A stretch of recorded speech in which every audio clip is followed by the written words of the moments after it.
Olá, meus irmãos, minhas irmãs, é uma enorme satisfação poder falar com vocês de novo através do estudo da Palavra de Deus. Eu gostaria, antes de iniciar esse estudo, de convidá-los para uma palavra de oração. Santo Deus, muito obrigado, Senhor, por mais uma oportunidade de abrirmos a Tua Palavra e buscarmos nela o sustento para a nossa fé.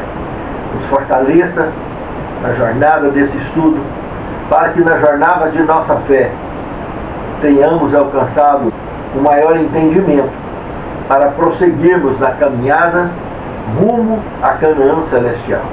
Nos abençoe, nos guarde, nos proteja e guie a nós e os nossos lares representados nesta oração. É o que te pedimos, agradecidos em nome de Jesus. Amém. Viver com Cristo. É um assunto muito sério, irmãos. Aparentemente simples, porém muito sério. Cristo disse que não nos deixariam sós, estaria sempre conosco. E olha o que esse texto aqui de Colossenses 3,14 está dizendo.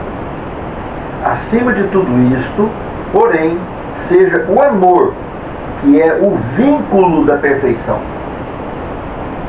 Paulo chamando a atenção para o único fator que pode ser chamado de vínculo da perfeição. Ou seja, do que nos leva mais próximo de Deus, que nos identifica de fato com a semelhança que temos com Deus, o amor. Por outro lado, tudo o que nós praticamos, que nós fazemos, contrário a isso aqui, irmãos, nos afasta da luz, nos afasta da verdade, nos afasta das bênçãos do Senhor. E tudo que fazemos voltado para esse vínculo da nossa semelhança que temos com Deus, o único vínculo que nos aproxima de Deus, que é o amor, se nos aproximamos disso, agimos em torno disso, que é em Cristo que nós alcançaremos isso sempre, nós estaremos sempre na luz, sempre vitoriosos e caminhando sempre rumo ao reino eterno. O segundo tema, mentalidade celestial. Estudando Colossenses capítulo 3, versos de 1 a 4, nós podemos perceber que essa conexão com Deus é algo muito profunda. É algo muito profundo, meus irmãos. Nós lembramos que desde os tempos da antiguidade, as pessoas gostavam de estar subindo montanhas, etc., para ficar mais perto de Deus, né? É algo assim, olhando do ponto de vista de ficar mais isolado dos que estão aqui embaixo, tudo bem, mas porque vai ficar mais perto de Deus, não. A maneira que nós ficamos mais perto de Deus é de joelho. Essa não tem outra forma. Agora, subir numa montanha, lugar alto, etc., isso não vai estar mais perto de Deus. Ele está onipresente, Ele está conosco o tempo todo, em qualquer lugar que estivermos. Mas o reino dele, terceiro céu, irmãos, temos o reino galáctico, temos o reino da Via Láctea, que é o que nós vemos, é o primeiro céu. O segundo céu, que é o intergaláctico, no meio de mais de 2,5 trilhões de galáxias, que nós sabemos que tem catalogado o universo. E acima disso tudo, o terceiro céu, que Paulo chama, ali está o reino de Deus. Deus está conosco, Cristo está conosco, mas não é nenhuma montanha que vai fazer a gente ficar mais perto, literalmente, de Deus, a não ser estarmos de joelhos.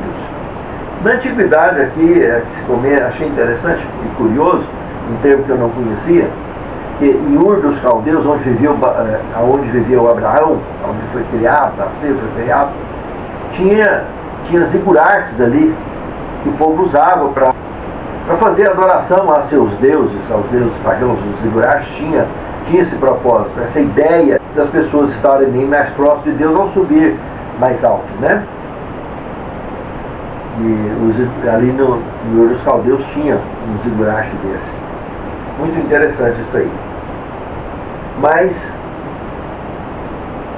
a mentalidade celestial que o apóstolo Paulo tenta nos mostrar aqui, Jesus também nos mostrou no Novo Testamento, dizendo: se no teu olho tiver luz, todo o seu corpo será luz. Mas se no teu olho tiver trevas, todo o seu corpo será trevas. Ele falou uma outra coisa também interessante: a boca fala do que está cheio o coração. Ou seja, irmãos, a conexão, quando nós estamos conectados com o reino de Deus, conectados com Cristo, irmãos, a nossa mentalidade é diferente, irmãos. Por causa dessa conexão. Isso muda tudo. Porque no nosso olho tem luz, na nossa mente tem luz, e o nosso corpo reflete luz, o nosso testemunho reflete luz. Por outro lado, se nós estamos conectados com as trevas, isso vai refletir na nossa mente, no nosso comportamento, no nosso testemunho. Então a mentalidade nossa precisa de ser mentalidade celestial. Nós vivemos nesse mundo, mas temos consciência que não somos mais do que peregrinos nesse mundo. Essa foi a essência que Jesus revelou para os discípulos, para os seus apóstolos, que se estenderia até os nossos dias. Fez parte da oração sacerdotal dele por aqueles 12 e por nós, que estaríamos sendo agregado bem mais tarde a esse corpo cristão, desse trabalho maravilhoso iniciado pelo próprio Filho de Deus, endossado pelo Pai e pelo Espírito Santo. A mentalidade precisa, irmãos, precisa de ser mentalidade celestial. No terceiro tema, acabe com a mentalidade terrena. Irmãos, na realidade, quando nós analisamos Colossenses 3, 5 e 6, nós vamos tentar entender o que Paulo quis dizer sobre essa questão de mentalidade terrena. Olha o que diz em Romanos, capítulo 1, verso 26 em diante. Pelo que Deus os entregou às paixões infames, porque até as mulheres deixaram o uso natural no que é contrário à natureza, semelhantemente também os varões, deixando o uso natural da mulher, se inflamaram em sua sensualidade uns para com os outros, varão com varão, cometendo torpeza e recebendo em si mesmos a devida recompensa do seu erro. combinando esses textos que nós acabamos de ler, nós podemos notar que a mentalidade terrena, se nós não tivermos Cristo para nos guiar, irmãos, para nos conduzir, nós perderemos o rumo com muita facilidade do nosso comportamento normal, do comportamento humano normal. Paulo citou aqui um exemplo dessas mentalidades terrenas, fácil de se der vazão ao comportamento humano, como o homossexualismo, o lesbianismo, são citações que ele fez aqui no livro de Romanos, dentre essas que atraem a ira de Deus. Irmãos, não foi eu que escrevi isso, está escrito na palavra de Deus. É abominação. E esses estão inclusos, inclusive, na relação daqueles que não vão entrar para dentro da cidade santa. Irmãos, é muito triste. Deus ama todos eles, quer salvar todos eles. Mas o ser humano é livre. E aqui tem muitas outras formas de comportamento, como corrupção, desonestidade, coisas horríveis, né? Que as pessoas mergulham e passam a ignorar por completo o semelhante e passar por cima deles. Aí parte para autoridades governamentais que desenvolvem, inclusive, ideologias de gêneros, como o marxismo é fundamental nisso, é especialista nisso, a ideia de Karl Marx, né, de virar a família do avesso, né, combater os valores morais, valores familiares, valores religiosos, e sair envenenando a humanidade com isso. E muitos governos pelo mundo afora, inclusive no Brasil ultimamente, têm apresentado muito essa tendência. Tem acontecido muito, até cartilha, incentivando as crianças, nos seus primeiros anos letivos, a terem dúvida do seu próprio gênero. Isso é uma abominação, porque Jesus falou que aquele que fizer escandalizar o menor desses pequeninos, melhor lhe fora pendurar a pedra da mão no pescoço e se lançar no mar. Irmãos, a ira de Deus vai descer com tanto peso em cima desse tipo de comportamento, que é coisa terrível. O pecado de qualquer natureza vai ser atacado com muita firmeza, irmão. Mas a mentalidade terrena que a lição tenta nos mostrar é que leva aos extremos radicais do comportamento humano dentro do planeta, neste velho mundo podre que nós vivemos. Isso é muito triste. E saber que existem governos no mundo que financiam esses tipos de coisa, que financiam governos que se alinham nessa diretriz, é muito grave, irmãos, é muito grave. E é só Jesus da causa para poder dar conta de resolver isso, e por isso que ele está perto de voltar. Porque é uma situação tão lamentável que o mundo está mergulhado nele hoje, que esses assuntos são extremamente delicados de se falar e principalmente de enfrentar esse tipo de situação dentro dos lares, nas escolas e pelo mundo afora. É grave demais. Mas a palavra de Deus nos traz lições claras de que nós temos que vigiar nossa mente com luz, porque se no olho for luz, o corpo vira luz. Mas se no olho tiver trevas, o que está alimentando o nosso cérebro? Vai manter o nosso olho iluminado ou vai manter o nosso olho apagado? Vai nos manter na luz ou nas trevas? Nós temos que ter cuidado com o que nós estamos fazendo para alimentar a nossa mente. O cultivo da luz nos faz andar na luz. E isso só é possível estudando a palavra de Deus, andando nos caminhos de Deus, se conectando com Deus. O quarto tema: renovados em conhecimento. Aqui está a questão. Baseado em Colossenses 3, de 6 a 11. Irmãos, conversão, novo foco, nova vida, nova criatura. E isso nos faz focar no reino de Deus. Quando Cristo falou que o reino de Deus está dentro de vós, ele não está aqui ou acolá procurando com vista exterior, ele não vem com a vista exterior, ele está dentro de vós. Claro, se nós encontramos essa certeza da salvação dentro de nós, a certeza da graça de Deus dentro de nós, a certeza do perdão dos nossos pecados daqui para trás, a certeza da companhia de Deus daqui para frente conosco o tempo todo. Irmãos, o que é que vai impedir da gente ser renovado no conhecimento? Porque eu só vou querer, então, daqui para frente, aprofundar no conhecimento sagrado. Eu vou estudar a palavra, eu vou aprofundar no conhecimento sagrado. Sabe por quê? Porque eu tenho consciência que a minha vida é um sopro. Passa muito rápido. E o que eu estou fazendo com relação à luz? Se eu fizer um balancete de 24 horas na minha vida, eu sei que 8 horas eu passo dormindo, 8 horas eu passo trabalhando e sobra 8. Desses 8 que sobra, o que está tendo dentro desse conteúdo para mim ser útil ao semelhante, para mim ser útil à causa de Deus, para mim ser útil ao aprofundamento no conhecimento sagrado, estudando a palavra ou ensinando a palavra? Pense nisso. Faça esse balancete, essa regrinha básica. 8 horas você passa dormindo, 8 horas você passa trabalhando. As 8 horas dos dias, o que está sobrando aí para as coisas da luz? Que é onde sobra mais espaço. Porque aí a hora que você for dormir, você vai descansar em paz. Do contrário, olha, pense nisso, amado. Pense nisso, amado. Renovados em conhecimento. Vai nos deixar bem mais tranquilos. Quinto tema, o caráter da nova vida. Colossenses 3, de 12 a 14. Paulo aqui nos aconselha a ser revestido da longanimidade, do amor, da bondade. Meus amados, se nós somos luz do mundo, temos que refletir isso.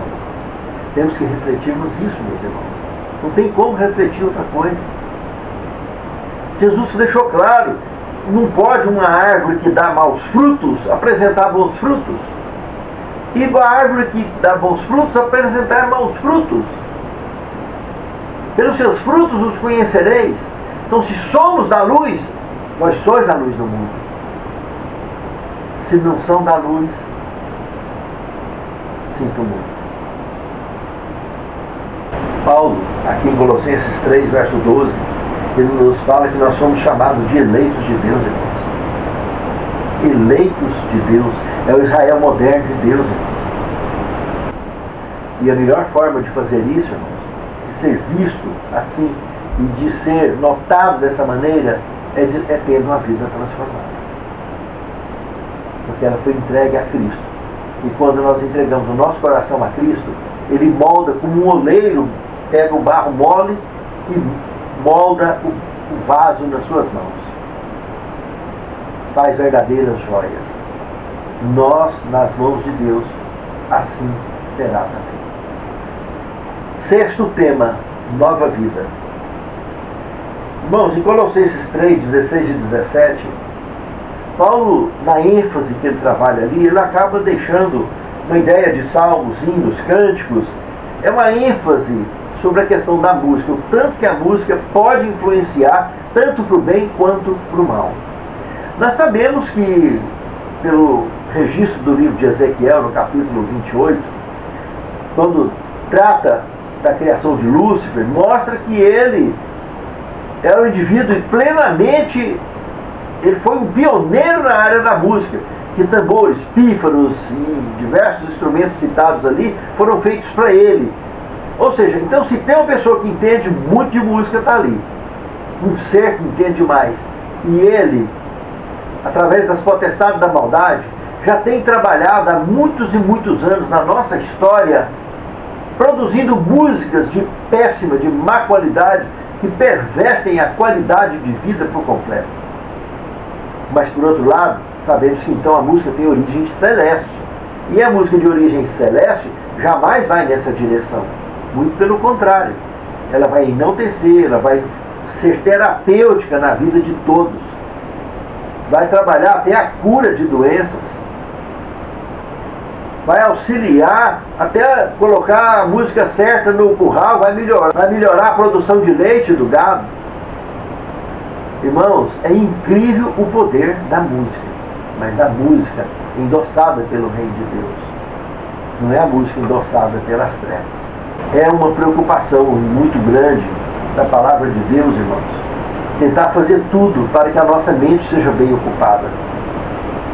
E a música tem uma ênfase muito grande nessa questão. Na nova vida, precisamos aprender a apreciar as músicas de boa qualidade, que vai fazer muito bem para a nossa saúde emocional, espiritual e mental. Aqui tem um trecho da lição bacana que eu queria citar. A influência da música é muito forte. Quando Davi tocava a harpa, Saul se acalmava, como temos em 1 Samuel 16, 23. Mas quando Davi se tornou seu rival, a raiva e o ressentimento de Saul cresceram, como temos em 1 Samuel 18, 10 e 11. Estudos clínicos mostram que músicas clássicas calmas ajudam a reduzir a ansiedade, melhorar a função cerebral, promover o relaxamento, aliviar a dor e até aumentar a socialização. Quem nunca percebeu por si mesmo o impacto profundo que a música pode ter, seja para o bem ou para o mal, sobre nossas emoções e pensamentos? A música certa pode nos fortalecer espiritualmente. Muito forte essa participação aqui na relação da lição.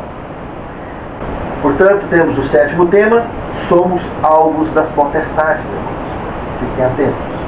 Queria citar um texto aqui de Atos dos Apóstolos, página 302 a 303. Olha que interessante. O poder de uma vida mais elevada, mais pura e mais nobre é nossa grande necessidade. O mundo tem ocupado demais os nossos pensamentos e o reino de Deus bem pouco. Em seus esforços para alcançar o ideal de Deus, o cristão não deve se desesperar por nada. A perfeição moral e espiritual, mediante a graça e o poder de Cristo, é prometida a todos. Jesus é a fonte de poder, a origem da vida. Senhor, sabemos que temos sido alvos das potestades da maldade deste mundo.